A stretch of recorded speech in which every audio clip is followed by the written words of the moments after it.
Hi, welcome to 2020 Tasty Treats. We're having a wonderfully treating year this year, and we've got 20 different appliques at the moment going with a theme of yum, which is just delicious. And so, because I can't bake, I can applique, and I can applique all my cakes, and that way that satisfies several needs. But we're just doing something very delicious this time. We're doing a little ice cream cone. There is a pattern on the website on GourmetQuilter.com if you're interested. It's a downloadable pattern. Each day we're doing a different applique for 20 days. A pattern comes daily as well.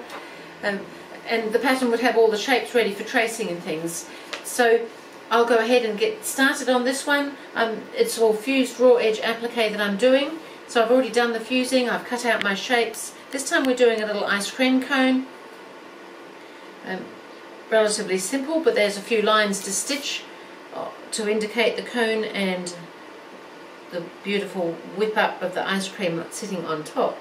So I'm just going to position, so I've already drawn my lines. I just used a pencil to just draw the lines that I'm going to stitch, and on this one here I have a little yellow marker that I've just marked so that I can see where to stitch the lines to indicate the swirl of that. Well, I'm guessing is just a chocolate ice cream that is just swirling its way up there. Just move that cone's just wandered across a little bit. Don't want that ice cream toppling out before we even start.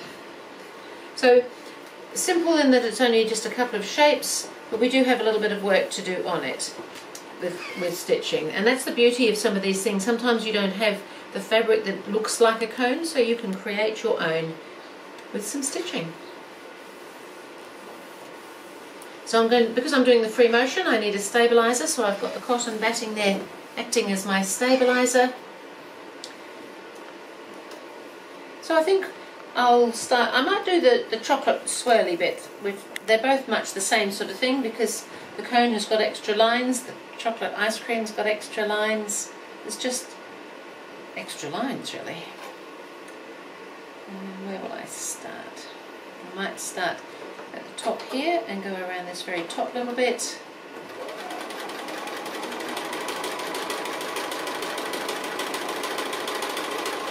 And that one has a little swirly line that comes down to here. And I think I'm going to go back over those swirly lines just to help them stand out a little bit more. So each one will come across.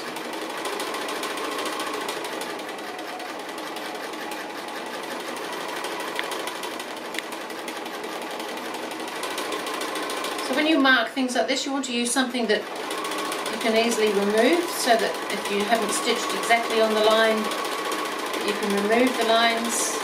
The lines are only a guide just to remind you where to go, more or less.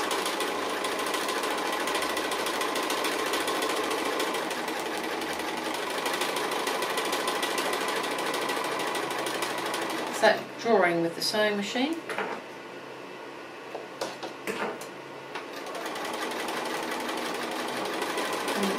And now we can come all the way around and back up to that top bit along this little side bit here.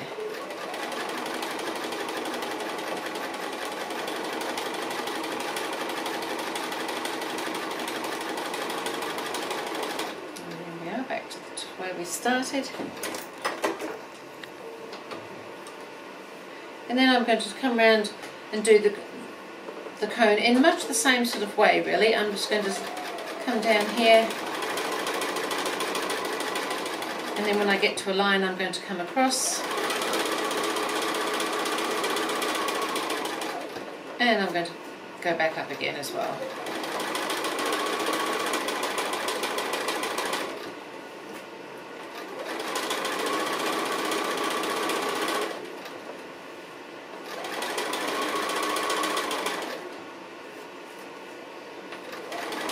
By doing the lines twice, it just gives them extra definition. So if you don't want it quite so definite, of course, you don't need to do the second time.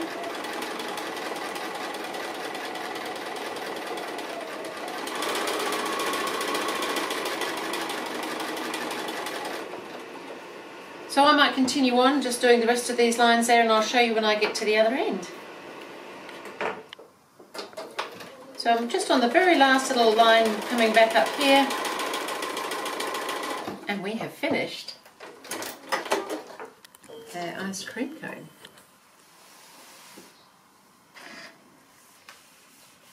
Let's give it a quick press and we can put it up with all the other delicious things up on the wall.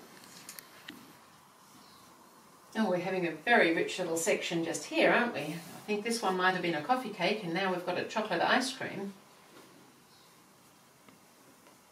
I think I might have to live on my wall. So that was Applique Yum number 16, and I'll see you again with Applique Yum number 17.